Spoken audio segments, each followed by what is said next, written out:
Hello my fellow Ravenclaws, I am Taylor with Beard vs. Beard, and yesterday was the start of No Shave November, which got me thinking about beards, and not just my sweet circle beard, but also the giant rat-infested beard of my favorite keeper of keys and grounds at Hogwarts, Rubeus Hagrid.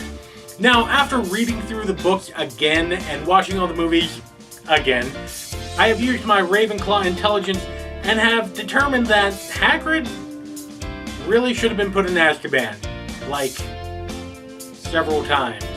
Today, on Beard vs. Beard.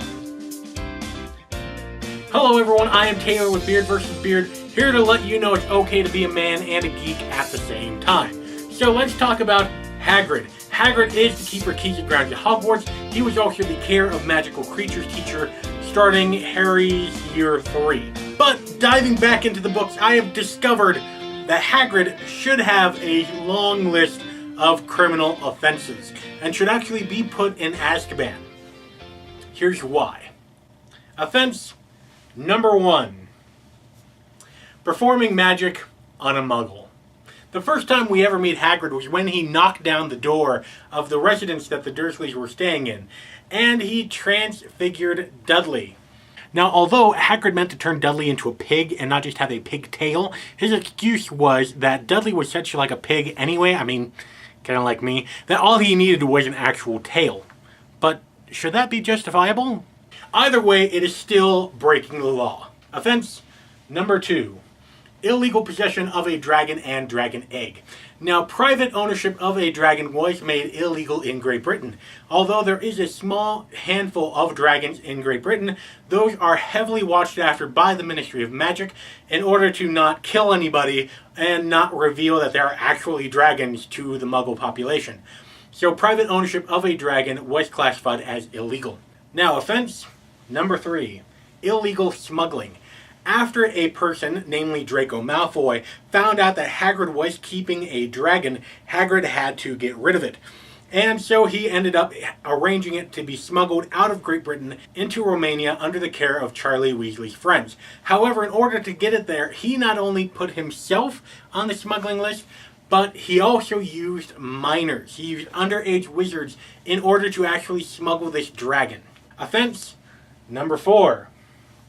Now, after Draco, Harry, Hermione, and Neville Longbottom received a detention for being out of their beds at night, their punishment was to spend a detention with Hagrid in the Forbidden Forest.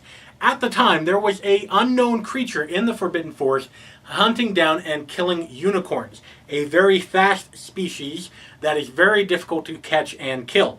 What does Hagrid do? He sends out 2 11-year-old kids into the forest at night alone with some unknown danger that is capable of killing very quickly. That's child endangerment. Next, let's depart from year 1 and let's move to year 4. Offense number 5. Illegal breeding of a magical creature. There is a whole department in the Ministry of Magic for regulating and controlling of magical creatures. Now, part of that department is to make sure that people don't take species A, dangerous creature, and take species B, different dangerous creature, combine them in order to make creature C a new, different dangerous creature. That is their job. And what does Hagrid do? He does just that thing. He takes manticores and fire crabs and combines them into blast-ended scroops. Offense number 6. Child endangerment. Again.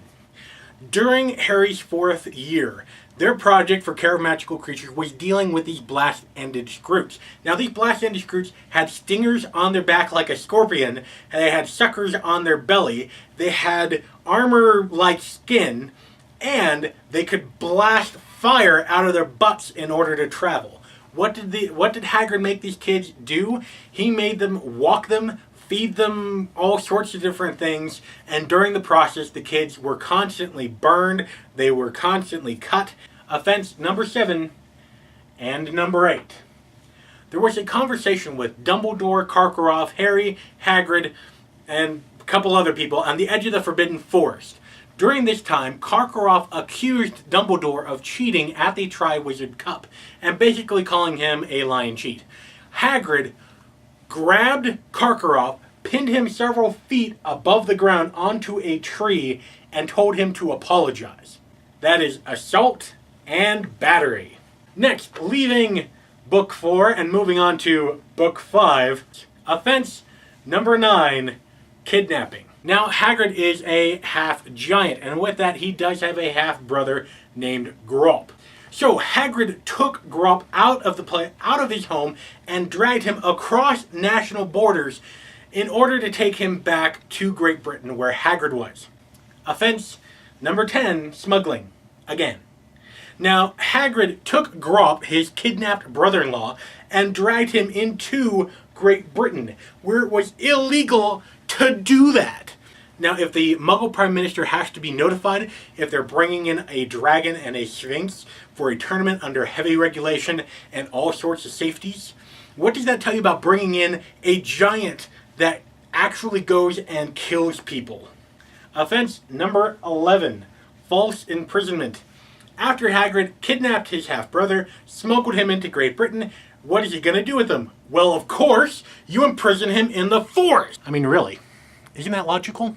That's right, Hagrid takes his brother and imprisons him in the forest with heavy ropes in order to keep Grop from escaping. Offense number 12, child endangerment. Again. While Grop was tied up in the forest, held captive, Hagrid thought it would be a good idea to invite two underage wizards, Harry and Hermione, in order to meet him. Now, the only way that Hermione and Harry got out of there safely was a little bit of cross-cultural understanding, a firm hand by Hermione, and a lot of luck. Offense number 13, assault. Again. Now, at the very end of Book 5, Dolores Umbridge was actually made the headmistress of Hogwarts School of Witchcraft and Wizardry. Legally. Shady, yes. Legally, also yes. Now, during this time, she actually went down with several government officials in order to fire Hagrid and to relieve him from his duties and dismiss him from the grounds.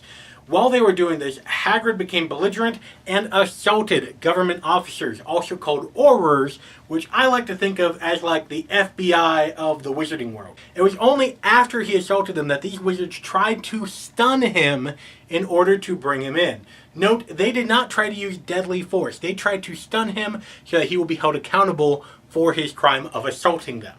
And that leads us to offense number 14, resisting arrest. After Hagrid assaulted these government officials, and they, of course, responded in kind, but not with deadly force, unlike Hagrid, who, where just hitting a guy could probably land him in St. Mungo's or kill him, they were trying to stun him.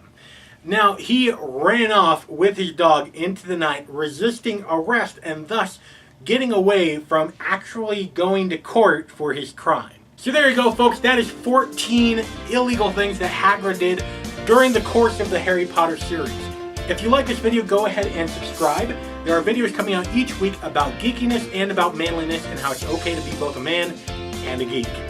So leave a comment down in the comment section below. Let me know what you think. Should Hagrid actually spend time in Azkaban? Should he have a criminal record? Let me know. Also, feel free to share this with your friends and to get their opinions and thoughts about this issue. If we could even get J.K. Rowling to get her 2 cents on this, that would be freaking amazing. I would love that. And until next time, remember, if the women don't find you manly, they should at least find you geeky. Don't go shaving on me.